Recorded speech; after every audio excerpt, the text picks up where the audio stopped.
Everyone wants to be a superhero. They want to defeat the villain, save the world, and get the girl.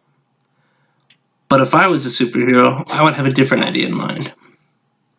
Instead of saving the world when it needed it, I would change the world so it didn't need saving. I've always been fascinated by superheroes. As a child, I would spend hours with my Legos having fake battles and letting my imagination run wild.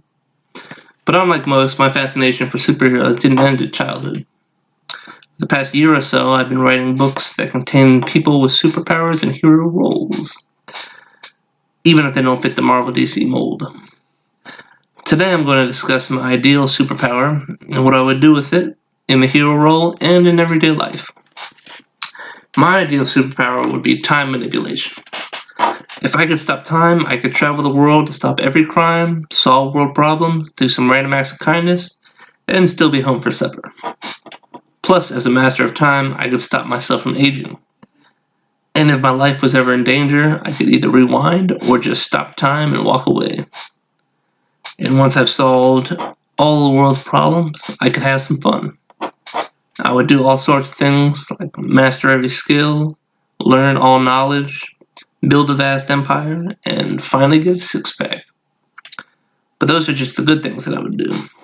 I'm sure I would have temptations. And though I wouldn't cause any permanent damage, I would mess around.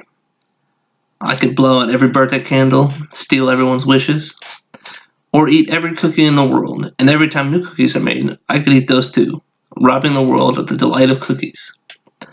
But the most fun I would have is in hiding my identity and leaving clues to who I am throughout my time exploits, until thousands of people are in a worldwide wild goose chase.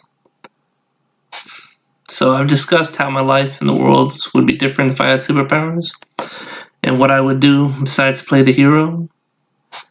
Superpowers have always been in pop culture, but the people who have the real power never seem to fit the bill. I've always thought that if I had power, I would change the world. But from the actions of the ruling minority, in many cases, that's not true. We must always remember, with great power comes great responsibility.